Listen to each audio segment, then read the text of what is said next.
Hola y bienvenidos a todos. Mi nombre es Ernesto Valladares y soy estudiante de Derecho Procesal Civil 2. Antes de iniciar el tema que nos compete el día de hoy para esta plática, me gustaría contarles dos historias y dejar a su criterio cuál de ellas tiene mejor argumento y está mejor contada.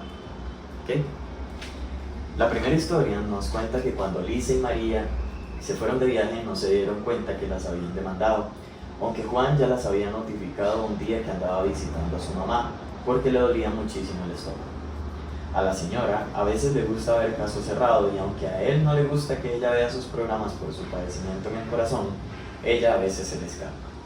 El caso es que Luis y María volvieron de donde andaban y se dieron cuenta que estaban demandadas, y se enojaron porque las estaban acusando de que no cumplían el contrato y esas cosas.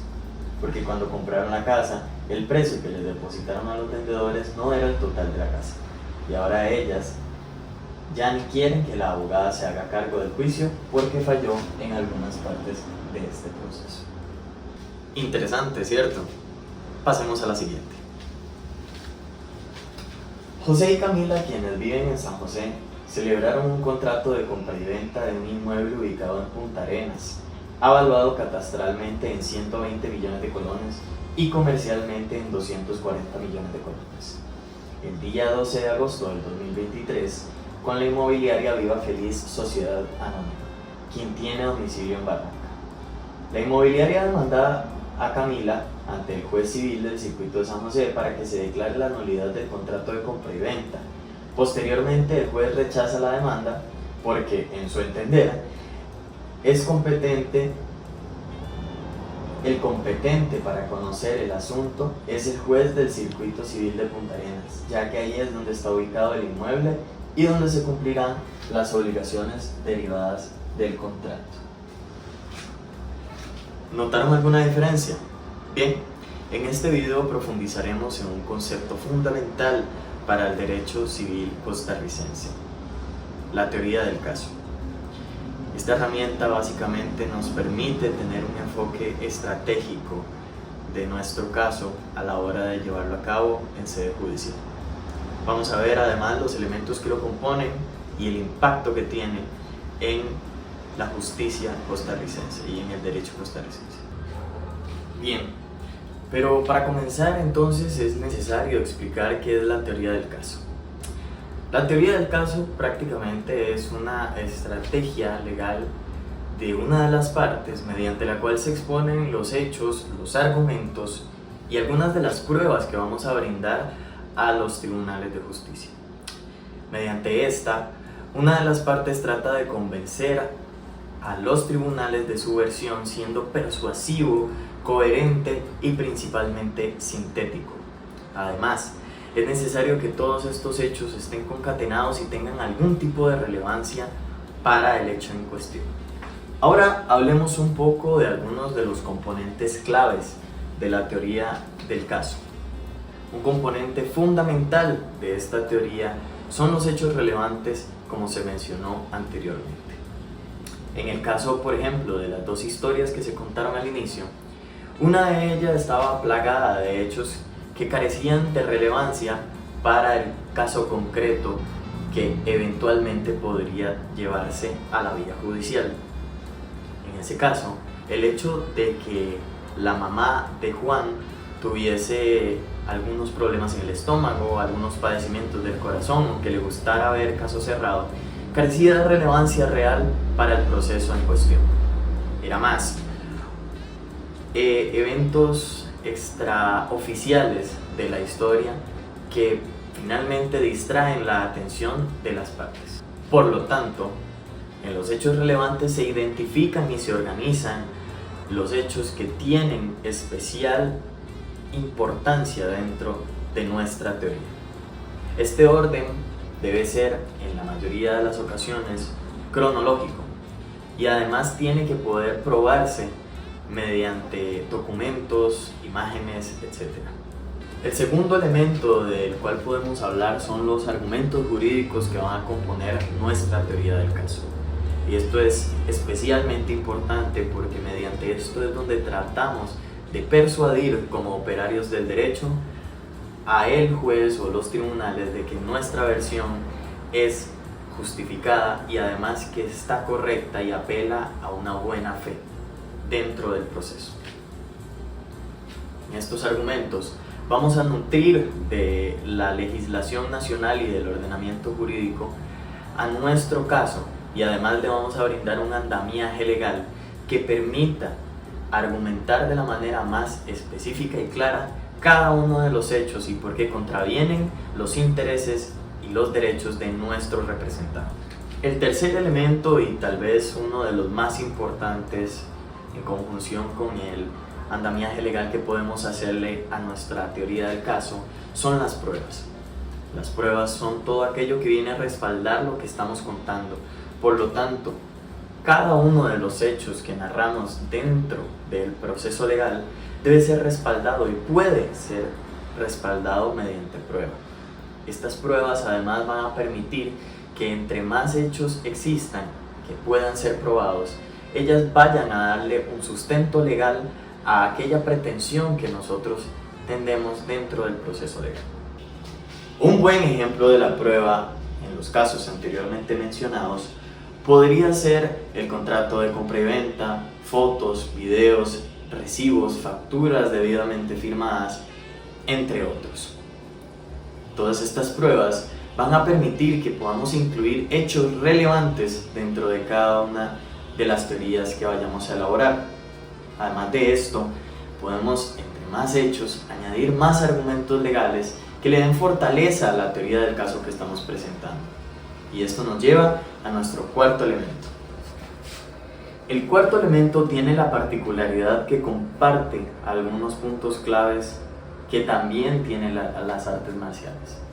Estos son disciplina, entrenamiento y, más importante, conocimiento.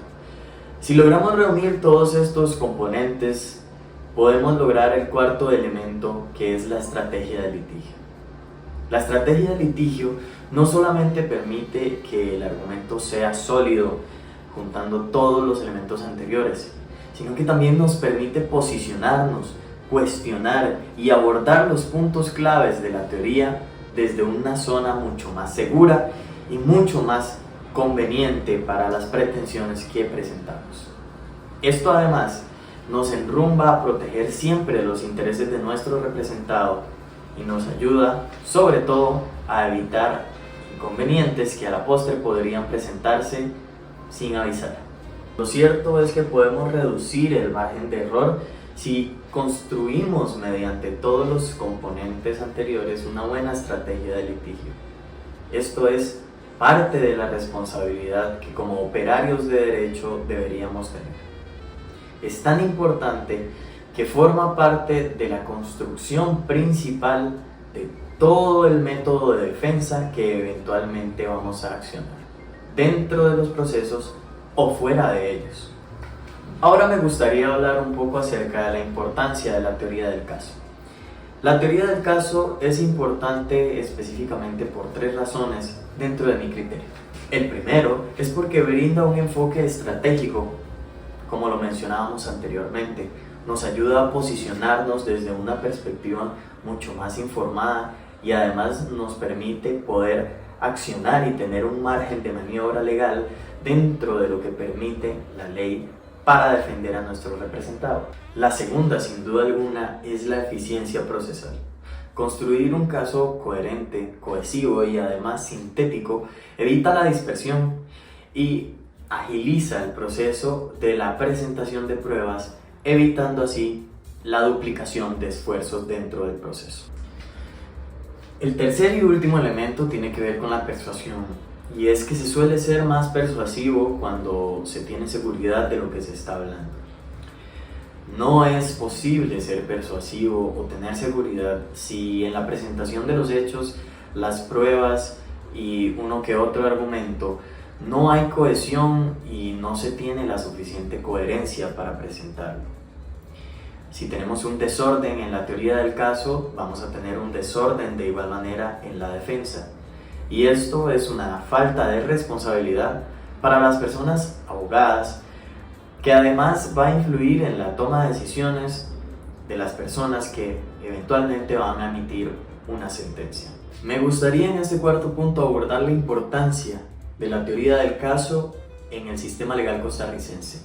Y es que adquiere una vital importancia cuando alinea el proceso judicial a los tres principios de oralidad, inmediación y concentración.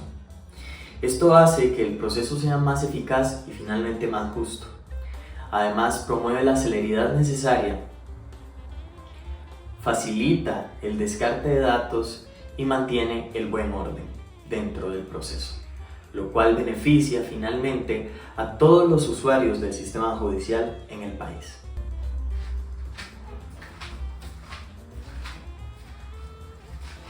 Me gustaría concluir diciendo que la teoría del caso es necesario cambiar de foco respecto a lo que entendemos de ella. Durante mucho tiempo hemos tratado de...